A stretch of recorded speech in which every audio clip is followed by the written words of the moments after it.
Hello my friends, Jerry Rosa here in the Rosa String Works workshop, but I'm on the dark side of the workshop today. And you can see I'm sitting next to the old John Deere 950. I have to literally break the tractor in half right here, right down through there. Everything that crosses that line has to be taken off the tractor right now.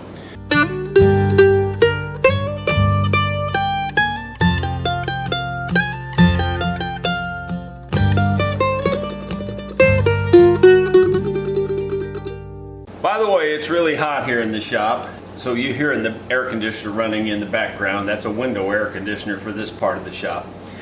Anyway, I've already started by taking off one ball joint here, which connected up to this arm that you can kind of see here. Now I've got another ball joint connection for the power steering. There's two nuts down in here that you probably can't see that removes a whole big bracket. There's two bolts over here, there's two bolts over here to take that whole bracket off, and then that will free up this power steering arm. Two power steering lines that are connected there, and I'm not sure exactly how they're connected, but I'm going to have to get them off as well. So it's not simple. I'm not going to show it all, but I'll show bits and pieces of it that I think you might find interesting, or things that are really complicated or something. I'll show you that. You can probably see these two little lines that I've already disconnected. They're hydraulic lines that went right here. So I've disconnected the hydraulic lines. This bracket needs to come off because it spans right where I need to break this off.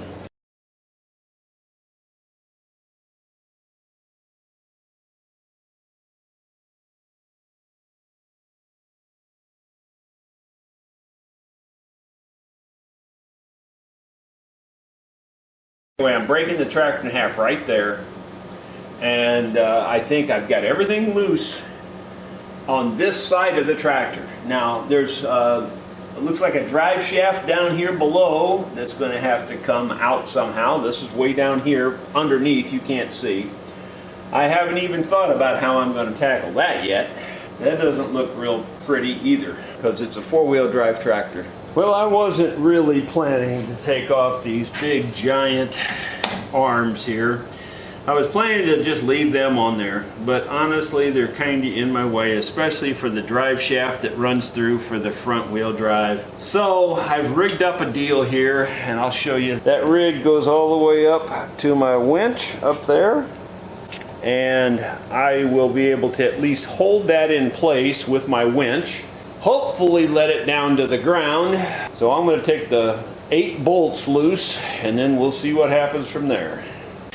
Well, quite frankly, I got busy and I forgot to turn the camera on, but the winch lowered the big bracket to the ground perfectly. It was very easy actually. So the bracket's out of the way now. It makes the tractor just feel a whole lot more open. So, you know, to work on the rest of it, it's just going to be a lot easier with that bracket out of the way. So I'm kind of glad it's gone.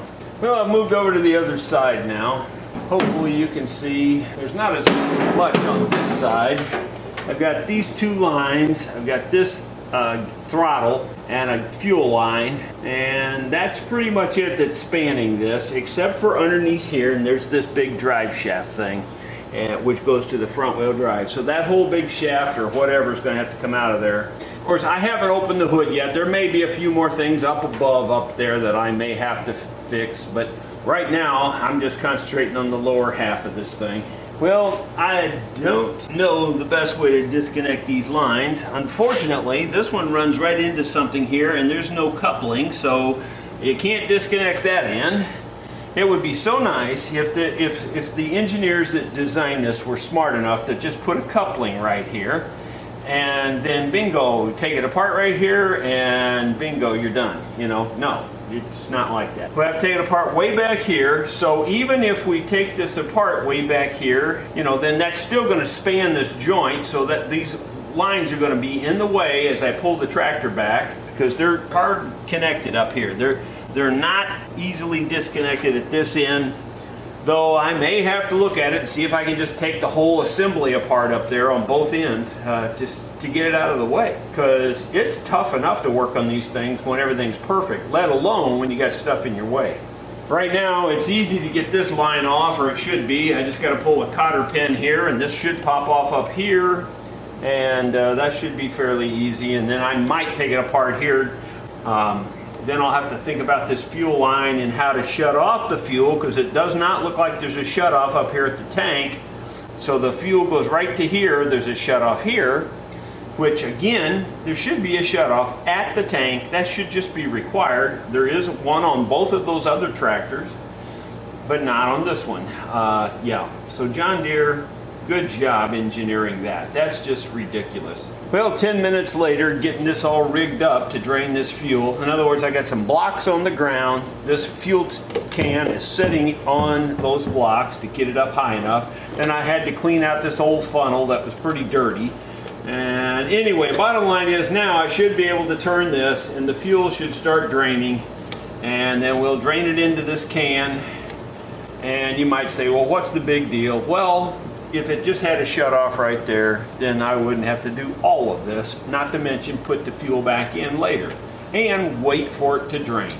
Just a simple shut off right there. My point in complaining about these things is not to just complain or to put John Deere down. It's to point out, hey, you're a new guy, you're going to engineering school, you're going to design school, whatever your field is where you can have an impact, have a good impact. Learn how to think through things and think about this and go, you know, if we did it this way, in the long run it'd be a lot simpler. And typically when it's simpler, it's better and it's usually cheaper too. I hope that makes sense. And because I know somebody's going to point it out, this fuel filter and shut off could have easily just been mounted up here. And then that would have solved the whole problem. You just disconnect the line right there, bingo, you push the tractor that way, you're good. There's no reason to overly complicate something, and basically this is overly complicated when you could have just been done right here, and that's where you need it. You don't need it down here in the middle of nowhere. So pay attention, you young designers and you young engineers, and try to do better. It doesn't take much to do better than this. So just another example of why this should have been done differently is it's been draining for 10 minutes already. I just checked and there's still 4.5 inches of fuel in the tank. It's going to take it probably close to an hour to finish draining. Regarding these lines, I really don't know the best way to take them off. I really don't.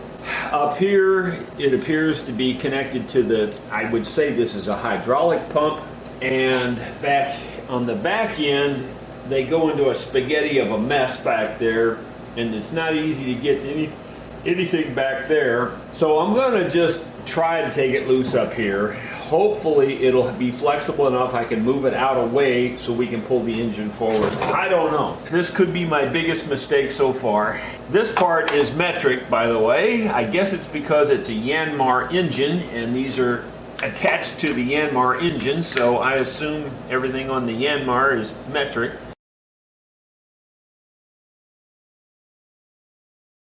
I tell you, these little gear wrenches are the best things that ever happened.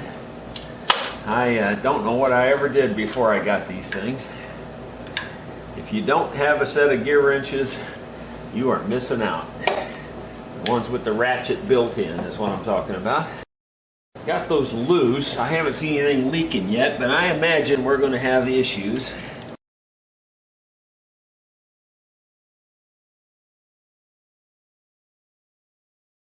I'm a little bit scared to take this loose because who knows what could fly out. It could be springs and bearings and all kinds of little things.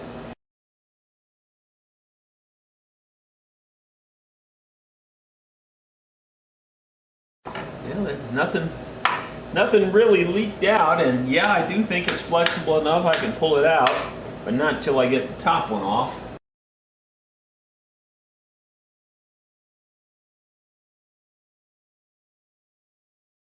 I'm holding the center of the gear wrench to keep it from sliding back because the bolts are really loose. I just can't get to them.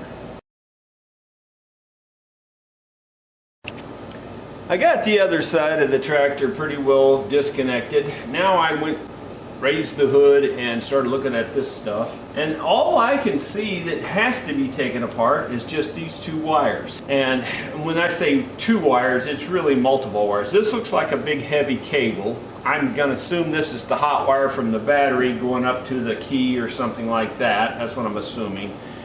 Or up to the panel, you know.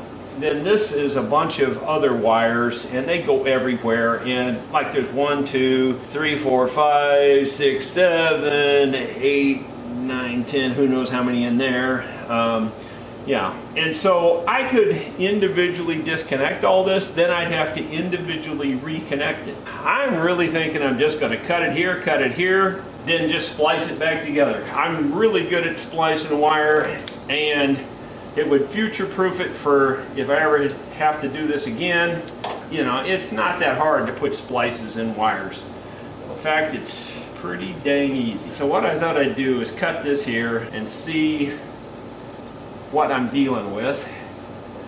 And yeah, there's a bunch of wires. 1, 2, 3, 4, 5, 6, 7, 8, 9, 10 wires there and a big cable here. So there's 11 things I'd have to splice, and some of you would probably rather be shot in the face than have to splice 11 wires, but for me 11 wires is nothing. You know, it'll take me a few minutes, but I can splice each wire quicker than I can figure out all these connections and reconnect all that stuff. So that's what I think I'm going to do. I'm tempted to offset them, like cut one here, cut another one down here, you know, and set them back and forth so that all the splices are not in the same space. That way it won't be such a big, huge bundle when I go to put it back together. I'm not 100% sure that's the best approach either, but I kind of think it is. Get rid of some of this tape that's really not holding anymore anyway. It's not sticking anymore. It's saturated in oil and different things. As bad as I hate to do that, because I don't really want to do that, I think that's the overall easiest thing for me. What I can do is make sure they're all different. It's easy to reconnect them. If they look like they're the same, I can put labels on them. You know, I'm going to try not to outsmart myself here, but that could easily happen. But I think what I'm going to do, like here's a black wire and here's a black wire, or at least they look black to me, and they both are solid. So what I'm going to do is I'm going to cut this black wire down here, like that. And I'm going to take this black wire and cut it up here like this. Now that, you know, I can't make those two match up, those two short ones. So the only way they're going to match up is if I do it like that. So anytime I see two wires that are very similarly colored, and like here's, I think, a red stripe, I think, and a black stripe. Now those two look a lot alike to me, but I think I can tell them apart. Here's a yellow, here's a red with a yellow and a red with a white. I think I can tell that apart. Here's a black with a stripe. It doesn't look like anything else. Now here's a red, or here's a yellow with a red. Is that different than, yeah, the other one was red with yellow. So I still think I can tell that apart. And here's a yellow with a blue. So I think the rest of them are okay. So I'm going to just alternately cut these two just a little bit different places.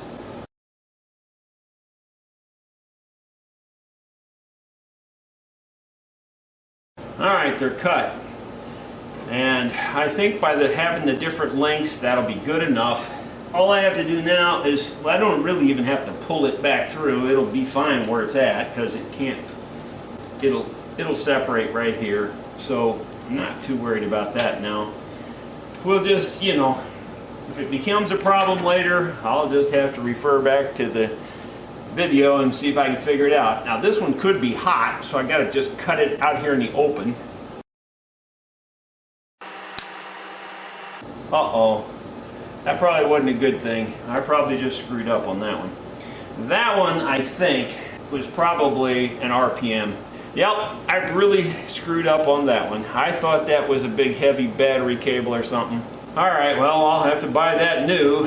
That sucks, and have to put that in. Doggone it. I really wish I'd have ran that one down. You can't see where it goes. It goes underneath here, and I looked and looked and looked and trying to figure out where it goes, and I couldn't figure out where it goes. Guess what? Now I'll get to figure out where it goes. That was really dumb. So 10 out of 11 were good. Okay, well, ain't no point in worrying about that now. Have to figure that out later. everything's disconnected in this line. All I have to do now is disconnect, and I say all, I have to crawl under it now and disconnect this long drive shaft that goes to the front end, because this is a 4-wheel drive tractor. So I got to disconnect that. And then I believe I'm ready to take these bolts out and pull it apart. One mistake so far, that's not too bad.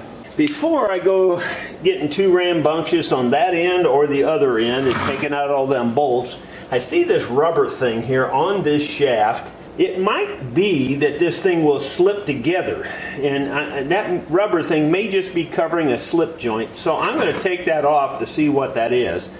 I don't even know what it is, but we'll take that off first because that looks simple, and then we'll see if it looks like the tractor will come apart without having to disconnect the two ends. Maybe that's just a sliding shaft or something. That would just be awesome if somebody actually thought that far ahead to do that. I doubt it, but we'll see.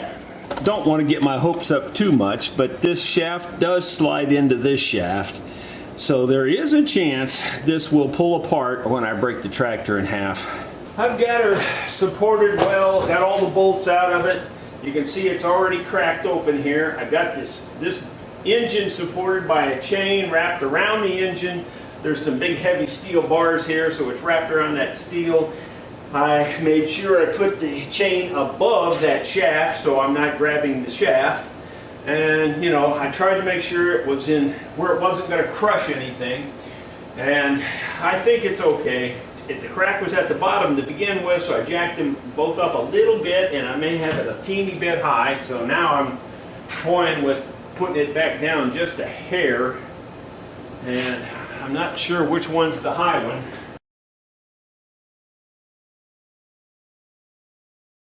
Took a little pressure off of the front end, and then more or less put most of it back. I just don't know. I may have the back a teeny bit high.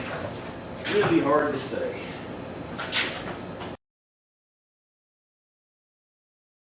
That looks pretty even now. That looks pretty darn even. The gap looks even top to bottom. So that must mean it's fairly, level, fairly parallel. What I'm going to try to do is take a big pry bar here. And, I'm going to lightly do this, you understand. I'm just going to see if it'll feel like it's going to come apart. Yeah, that's really working easy. And I'm hoping the shaft is sliding. So, hey, I might have got lucky once. Wow. It's scaring me a little bit, but it's going. So, I'm going to pull on the front of the tractor and pull on my jack a little bit.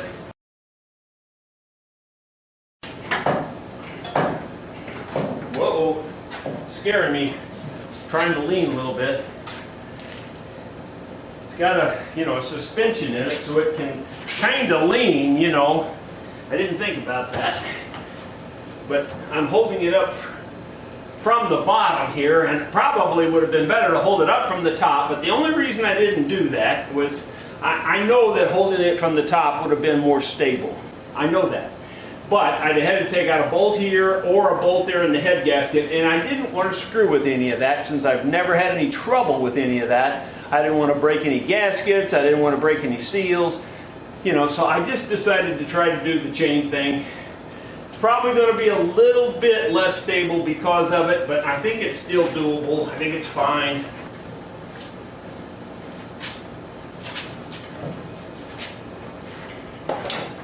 Well, it's apart for sure. And that shaft, getting that shaft back together might be the hardest part. This shaft down here. Boy, I hope it goes together as easy as it's coming apart. That would be nice. Do I think it will? I doubt it. Well, it might, because it's got a thing here to make it fit the size of that. Wow, I didn't see that, so that's pretty cool. So, yeah, maybe that'll help it line up. All right, well, as far as I can tell, it's basically apart now. This shaft is now loose too. I'm trying to see if I see any absolute damage anywhere yet. Yeah, I do. Spring on the throw-up bearing is off. I'll have to show you what that problem is, and then we'll see where to go from there. Well, I'm going to go handheld here and show you. This spring is supposed to be connected back there. The bearing feels fine and rotates fine and no problem. And this is just unhooked. That could be our only problem, possibly.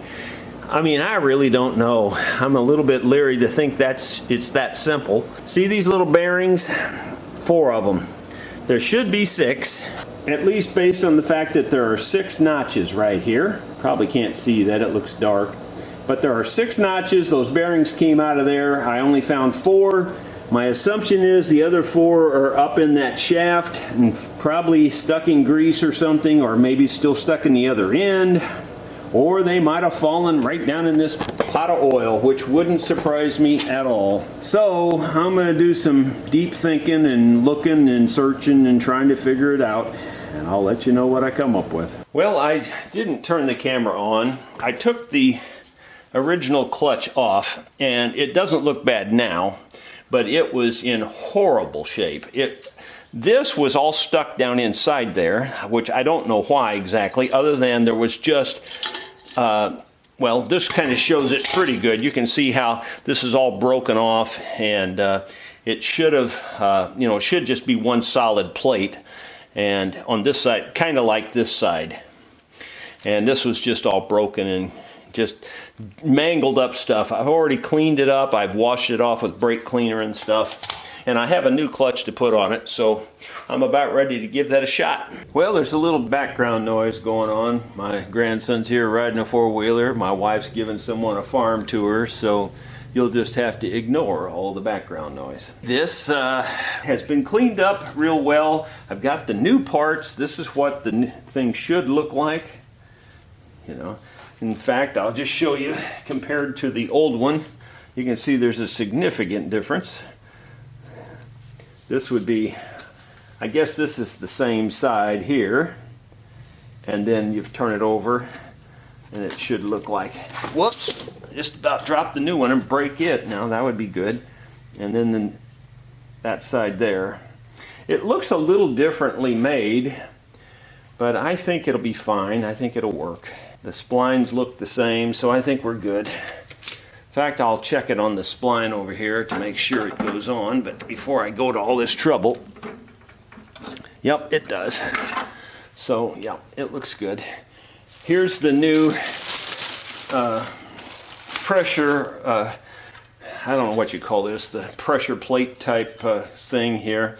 I don't know, I guess this is the pressure plate. I don't know the right parts names, but this is the clutch, the springs, and all that stuff here. This had gotten stuck in on the other one, this part here. You can see the other one's pretty worn and stuff too, but this looks pretty good. So this plate here will press against this and make the tractor move. This spline here turns the whole tractor. So all the power of the whole tractor comes through that little tiny spline, which is kind of amazing when you think about it. So I got to figure out how to get this to fit up there. I'm not exactly sure I know. I'll just have to figure it out.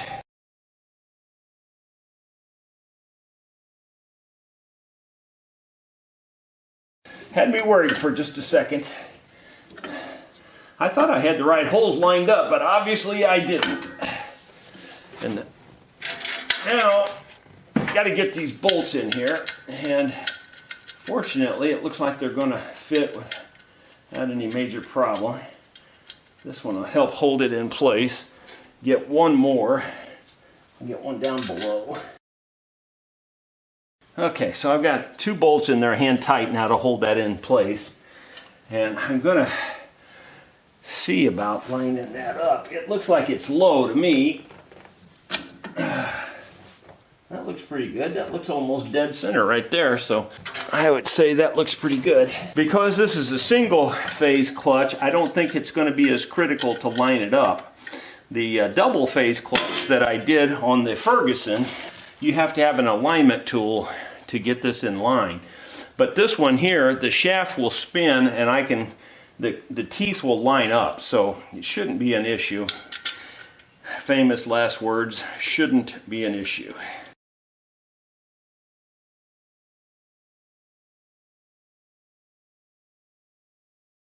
Something is binding. I'm not quite sure what it is. It honestly looks like that should be okay. I don't see why that would be a problem. I'm going to look this over real good off camera and try to figure out what might be binding. It doesn't seem like it wants to go in. It could just be the extremely strong spring pressure, but I think it might be something else, and I want to make sure that I'm not doing something wrong. Well, I got it lined up, and off camera I just went ahead and tightened up all the bolts. I don't figure you need to see that anyway. It's just tightening bolts. So it's on there, and it's snug. And the only thing I'm going to do now is I'm going to get a torque wrench out and see what these are tightened to. I don't know exactly what the specs are. I'm going to see if I can find the specs online and tighten them to those specs, because you only get one chance at this without having to tear the whole thing apart again. And the last thing I want to do is tear the whole thing apart again. Quite honestly, I was having trouble finding the torque specs on these. But I saw one tractor forum where they said don't go beyond 17 foot-pounds on these because they're, that's what the bolts are rated for. Anyway, I checked it and they're all at least that now. So my impact wrench probably tightened them down more than that even. But they didn't break. They're fine. I'm just going to leave them like they are. I checked every one of them and they all went to 17 and I stopped. So there you go. They're probably more than that, but I don't think that should be an issue as long as they're there and they're holding. Everything looks good as far as I can tell. The clutch plate itself looks like it's lined up in the center there, so we should be able to slide the tractor half back together. Before I can slide this back together though, I'm going to have to do some work on this. This thing here is the coupler that drives the four-wheel drive on the front. When I took this apart, I don't think you're going to be able to see this, but there's little notches on the ends here. Each notch had a ball bearing in it. I only found 4 ball bearings. I think I'm missing 2. But because I only have 4, I've got to figure out what happened to the other 2. Are they still inside the other piece, which is back under there? You can see that hollow pipe there. And how am I going to get them to stay in there? This is going to be quite a task. I'll probably have to just put some grease on them, stick them there, and hope they stay. I am not looking forward to this part. Yeah, because of the backlighting situation, you're not going to be able to see what I'm doing in here. But basically there's a couple of springs holding this thing on here, and I'm going to unhook those springs and pull this forward so that I can get to this bearing and press the bearing off and put a new bearing on. This bearing feels fine. I don't hear anything. It would probably work, but there's no point taking a chance when you get this far along. So we might as well take it off and put the new one on since it came with a new bearing. In an effort to give you a better look at this, I told you it had 2 springs. These springs were just hooked on some pins back there. And so I just put a vice grips on there, pulled them off those pins, and then just slid this whole unit out. And then this bearing on the end here can be replaced. So I'm going to go over to my press now and figure out how I'm going to press this bearing off. I was going to go to the press and try this, but it's an awkward shape, and I can't slide something up around this because of these extra ears here. So I thought, it'll kind of sit right there on the inner race of the bearing on these jaws, and I can try to drive the inner part of this shaft out just with a wooden block. And I'm going to just try it. It might work, it might not work. You just never know till you try something. I think it might work.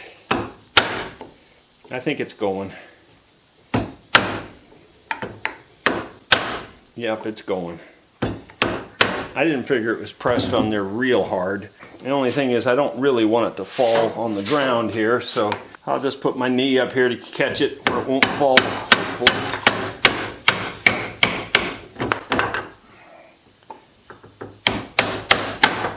There it is. Okay, so my knee was my third hand. This bearing will go on the shelf, I guess. To put this bearing back on, I found a socket that fits just that inner race on the inside of this, and it only presses on that inner race. It just fits it perfectly, so we can just be pressing just on that inner piece and slide it back on that shaft. So we'll move over to the press to do that.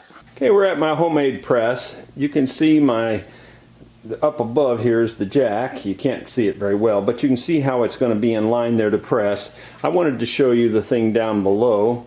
There's a pedal down here that I can step on, and that lets the air go into that jack, and that's what operates the jack. So that gives me both hands free for operation here. So I thought I'd just show you that. I'll get in there and try to operate that now and press that on. Okay, so I've got her lined up. Tighten up the jack there so that it'll have pressure. I'll step on the pedal.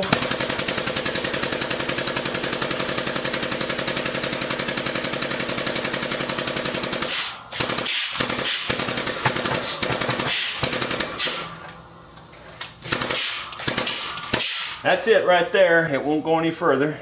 Then I can let off and the jack raises up automatically. Pull that off.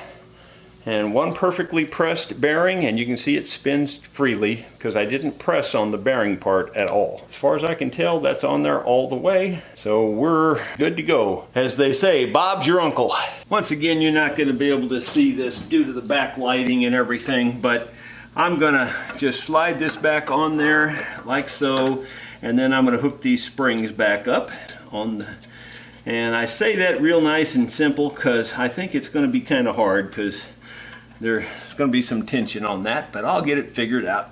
Well, as it turns out, that wasn't very hard to hook these springs on. I'm going to hook the second one on here right now, and the reason it wasn't is because I took all the pressure off the clutch. I just pulled the pin out of the clutch pedal, and then I could slide that thing back as far as I wanted to, and it worked great, and they're where they need to be. The springs are there. Everything worked real simple. That was real easy. Didn't even need a tool. Could have took them off that way too if I'd have thought about it, but they came off fairly easy anyway, so it was no big deal. Well, now getting ready to slide this tractor back together, I noticed the shaft that was up in here was loose, so I just pulled it out by hand. And oh my gosh, I don't even know where to start. I don't know, the first thing about this, there's a spring on it, and it's got splines, so obviously this is going to have to go up into something there and be forced in, and this end is the end that had the ball bearings in it, which goes back up into the front of the tractor that way. I'm a little bit confused on how all this is going to go together as I'm trying to push all this back together. I have a feeling this is going to be a real nightmare. I don't know if I can even hit the hole that was in and get it started. Because if I can't get those splines in there first, there's not a chance we're going to get this together. And I would say there's not a chance at this point. I'm probably going to take that end off. Man, I did not want to have to do all that.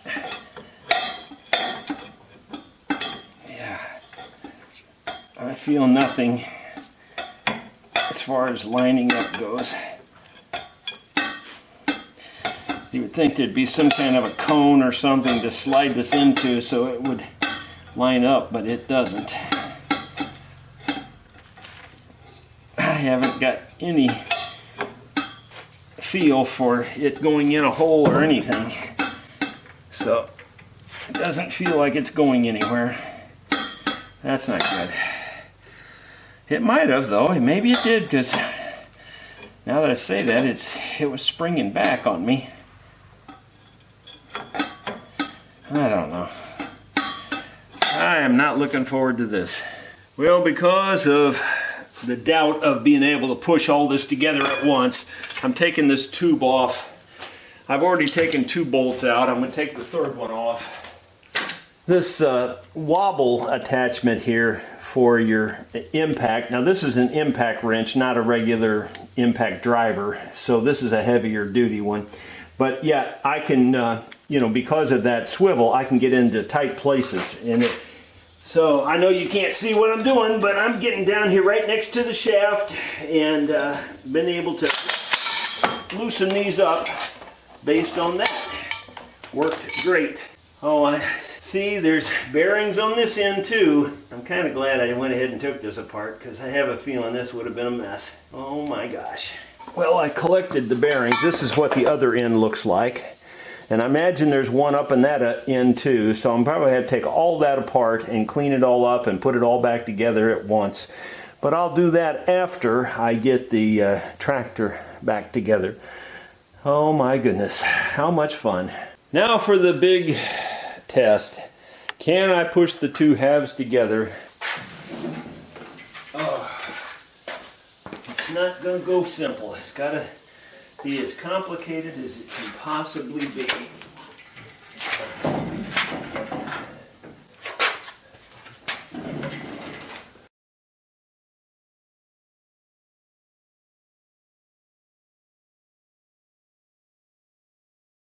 So that looks closer. Let's see if it'll go in there.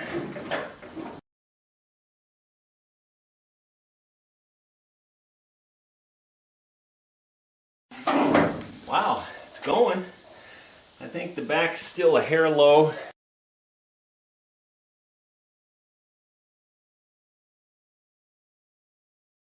Got about another 1.5 inches to go, maybe. Maybe the back might be a hair high now, just a hair.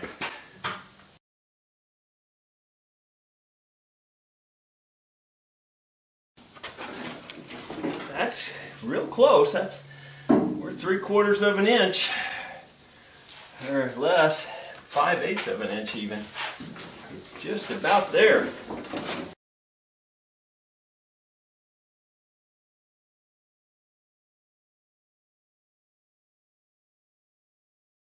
That is so close. I'm not sure what's holding it. I think it's still out of level, just a tiny, tiny bit.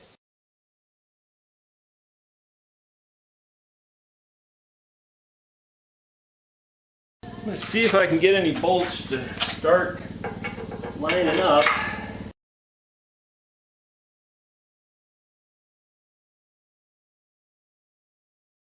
I think that one might be started. If I could get one started on the other side, I'd say we're just about there. I have about 4 bolts started now, which is good. I think that means that it's going to work, but we'll see. Well, this sure worked much easier than the Ferguson did, that's for sure. Yeah, these are just going right in, no problem.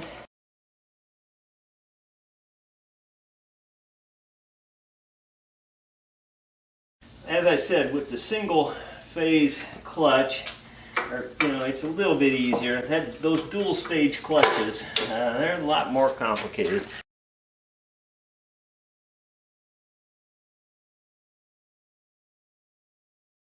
I think I only got one more bolt to put in there. Alright, so I'm not going to make you watch me tighten them down, but at least that part went together really well. Well, yet another day has gone by. I do have about 90% of the tractor back together. I don't have the wiring connected, and I don't have the tachometer cable or RPM cable, what are you going to call that thing? I don't have that fixed. So I've got the wiring and that tach thing to fix, and I have the 4-wheel drive shaft underneath to fix. That's the shaft that goes to the front end. So I haven't put that back together. So those are the only things I haven't put back together. But now I'm kind of in a maintenance mode in that there's some tubing here that's just all deteriorated. It's all broken. It apparently is some sort of a return. I really don't know what it does or what its purpose is, but it obviously hasn't been working for a very long time.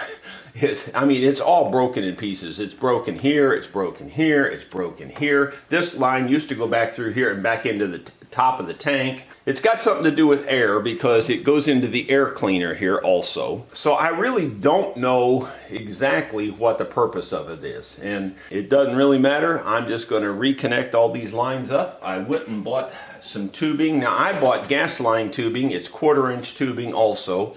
But it shouldn't tear up like this plastic tubing. This stuff is plastic and it just breaks. Like right there, you can see it just broke again.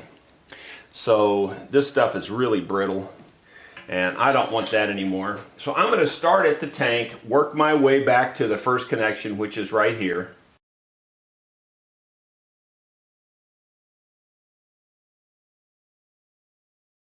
I know you can't see it, but this end is hooked up to, there's a spout right here at the neck of the fuel tank. So I got to hook that back up. I'm going to get that connected, and then we'll move back to working on the rest of this. You know, for just about every decision you make, there's always some sort of consequence, and especially when you're converting something on a tractor or piece of equipment. So by converting to this bigger hose, I mean the hose diameter on the inside is the same, but the outside diameter, because this is much thicker, doesn't work with the original clamps. These are the original type clamps here. I don't know if you can see that very well, but anyway, they're a squeeze type clamp. And if you squeeze it all the way, it almost goes on. But honestly, it's a hassle, and I'm not sure I can get them on. You know, like it's just almost going, but it doesn't go. Fortunately, I have a bunch of these clamps in stock. So I'm going to switch over to these and see how this goes.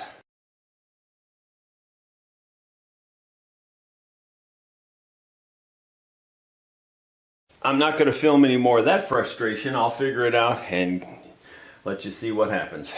Well, I'd like to tell you making that connection on this up here was real easy, but I'd be lying through my teeth. It just fought me every step of the way, but with these long reach pliers that I have, I was able to reach back in there, get the tube when it fell, and anyway, I got it on there, and it's clamped and it's good, so I'm fine with that. So now we're working on this end, and I need to cut it off so it'll hook up to this little device. It's some sort of a filter thing or something, I don't know. It's a three-way connection, I just don't know what it does. Anyway, we're going to fix that.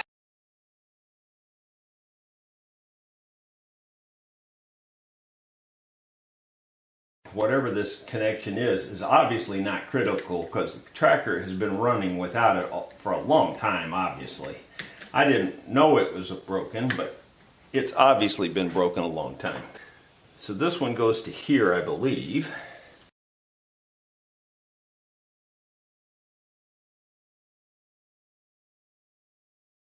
Alright, well you can see what I'm doing, so I'm not going to take any more time on this. I'll show you the results when we're done. Well, there's a good look at it. I put in this hose, this hose, this hose. These two hoses I left because they don't show any signs of cracking, and I don't have any more clamps anyway. So since those two are still intact, I just left them there. I figure if it's not broke, don't fix it. We can always replace those if we ever need to. So anyway, it is vented now back to the fuel tank like it's supposed to be. Why it does that, I am not exactly sure, but figured you might as well hook it up since that's the way it was designed. Well, my friends, do you remember the movie The Good, the Bad, and the Ugly? Well, that's where we're at right now. We're at the good, the bad, and the ugly. When I cut these wires apart, my good viewers made a good suggestion, and I also thought it was a really good suggestion. And so I purchased what they recommended. They recommended putting a plug in here with a multi-connector plug so that I could just plug this whole thing back together, and then if I ever have to tear the tractor apart again, I could just unplug one plug. Very good idea. Unfortunately, it's my bad because I cut these off at different lengths. Now, why did I cut them off at different lengths? Well, I didn't think about the one connector idea when I cut them off. I thought of staggering each connection, because that way when you tape it back up, then you don't have all the connectors in one spot and make a great big lump. So that's what I was thinking. Plus, I'm also colorblind, and staggering them makes it easy to connect them back up because those two ends meet right up. And next to this one, I can't tell, but I know it doesn't go to this one because this one's sticking way over here and connects up to this one. So, you know, it just made it easier for me to connect them back up. So that was the good and that was the bad. It was your good and my bad. And now the ugly thing is I have to decide how I'm going to handle it. And so do I still want to try this single connector idea, or do I want to go ahead and try something else? Kind of a hybrid of the two ideas. I was just going to use crimp-on connectors, connect the wires back up, tape it up, and call it good. But because of the plug idea, I do have individual plugs Now, it's not as elegant as the single plug, I know that, but it should work. And they're kind of weather protected, as you can see. They've got a casing around them. You can pull them apart, and they're crimp-on. You know, I think it'll work. And so I think that's the route I'm going to go. I'm going to do it this way, just because it would take a lot of work to get the links, you know, straight where I could put one connector on each side and plug them together. You might say, well, just cut them all off even, but the problem is they won't reach then. There's no extra cable there. Because that's going to be ugly, I'm just going to do it the way I had originally planned, but modified to your idea of being able to unplug it. I'll do that, and I'll show you what it looks like when I get her finished, because it's going to be a whole thing. Don't know if you can see it, but I went ahead and made my first crimp connection there. It worked out really nice. I started with the very biggest wire first, in terms of diameter. Here's a good example of what I was talking about. Here's two black wires. Well, actually, there's four black wires. These two and these two. And they're black, and I don't know which one goes to which, except for the fact that I cut them at different lengths. So I know these two long ones don't go together. So this long one and this short one go together. And this long one and this short one go together. And it's just that simple. Just makes it much, much, much easier. So you might think about doing something like that whenever you have an issue like this. Well, I got all the wiring done. That went fairly easy. I did have to go to town to get more connectors. I had to go to town anyway to change out the oil filter. The oil filter I had purchased for this was way shorter than the original oil filter, and you know, I just thought there's got to be a mistake, and sure enough, they had two oil filters that matched the original, and this one was a little bit longer than the original, but I would rather have the length and have a bigger oil filter than a much shorter, smaller oil filter. So anyway, it's in there. It's doing its thing. I'm draining the oil there now, and like I said, the wiring's finished, so really, I'm just kind of doing some maintenance. I'm going to grease it really good. And then I'm going to get back to putting that four-wheel drive axle back in, which I have not done yet because I wanted to get everything else done first, because that's actually going to be kind of in the way, you know, for doing routine maintenance. And it'll just make it easier to do the routine maintenance without that extra drive shaft going to the front end. There's not going to be a good way to show this, but this is going to be one of the most complicated things I've ever put together. It has this kind of coupling on both ends with loose ball bearings fitting into those notches. It's spring fit to the other end, so it'll, once you get it there, it'll hold itself, but getting it there is the question. I am really not sure how to go about it. I know I have to get everything ready before I actually do it, so I'm going to slide the sleeve over it like this. And I know this is the end that goes that way, so I'm good there because this has 4 holes and the other end only has 3 holes. So this goes like this, I know that. So that part's good. Now what I'm going to try is I'm going to take grease and slap it into these deep holes. I've got some good heavy axle grease type stuff. It's a thick grease. And then I'm going to place a ball bearing in each of those, and I'm just going to hope and pray they don't move.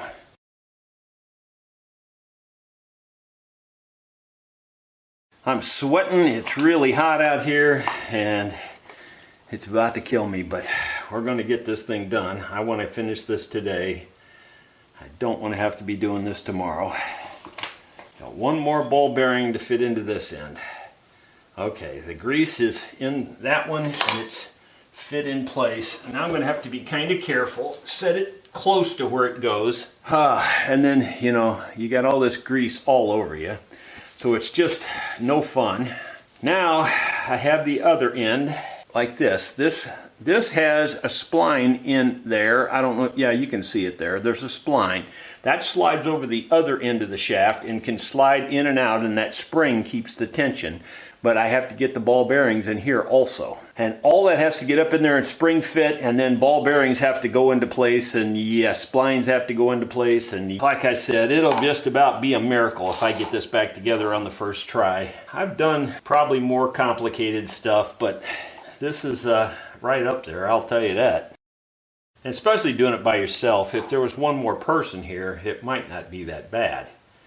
But when you're doing it by yourself, trying to line up two ends, splines, springs, oh my goodness, here we go.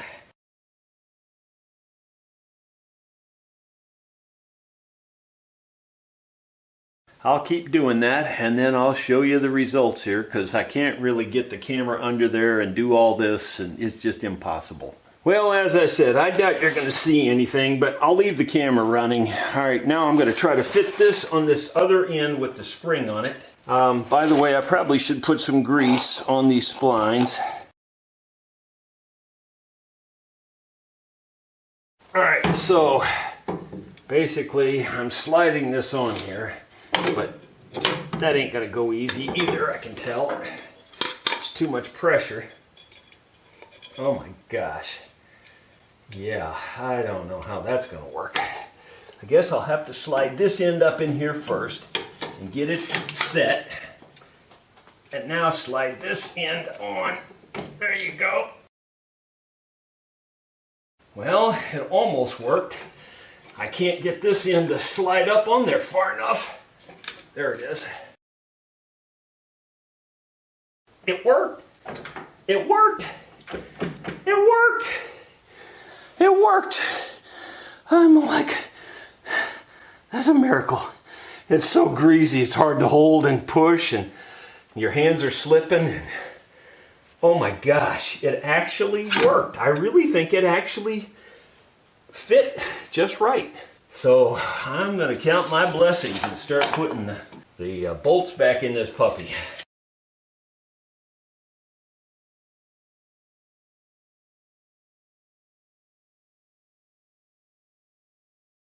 Just 2 more bolts to start, and then I can tighten them up. I'm not going to show any more of that. All it is now is just tightening up bolts. I've had my thinking cap on for a while now, and I think I've got every single thing I took off this thing fixed, except for the tachometer cable that I broke. So I'm going to have to order that part. But other than that, and that won't keep us from starting this thing or running this thing. So now I'm going to put fuel back in it, because I had to drain all the fuel out of it. So let's see what we can do. I'm putting a drainer on this in case there's any dirt, because when I drain this, you just don't know, you could get dirt in it.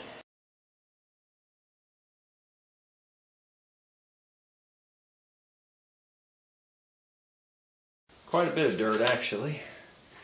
Not terrible, but I don't know if you can see the dirt down in there, but there's quite a bit. So it's always a good idea to strain stuff when you're not sure about it. So now let's see if she'll start and if she'll run. You know, with that clutch and everything, make sure she moves, because before she was instantly in gear. I'm just checking here to make sure there's nothing laying around that I'll regret running over. It may not start. It may have air in the fuel line. That wouldn't surprise me. So they're hard to, diesels can be really hard to start. So I'm going to turn the key to the left for the cold start position. Now we'll see if it'll start.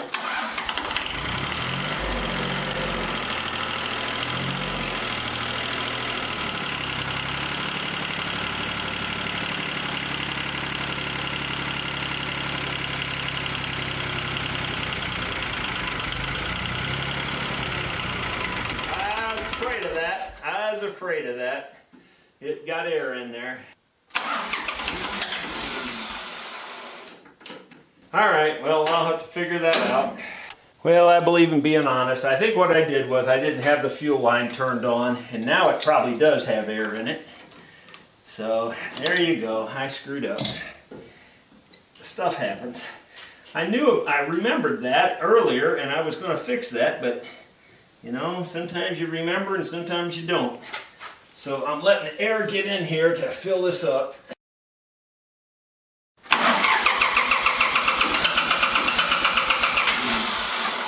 Nope, I'll probably have to bleed it now for sure, because like I said, I think I screwed it up. Well, after I got the air bled out of it, it started. I think it'll start again, so let's try it.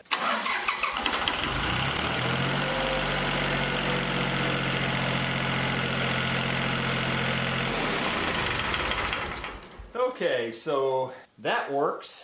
Now I guess we'll try driving it and see if the clutch works, since that's what we did this all for.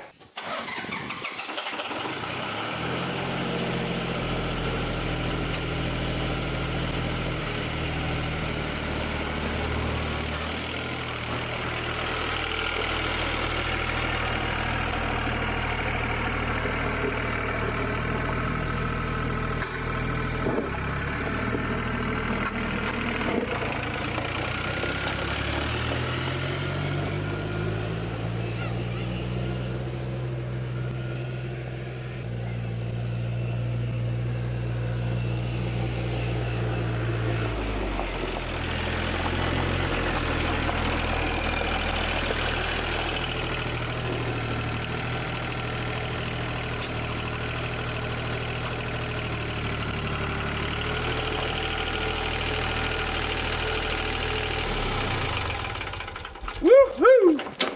It's working. I am so thankful. I think everything's working.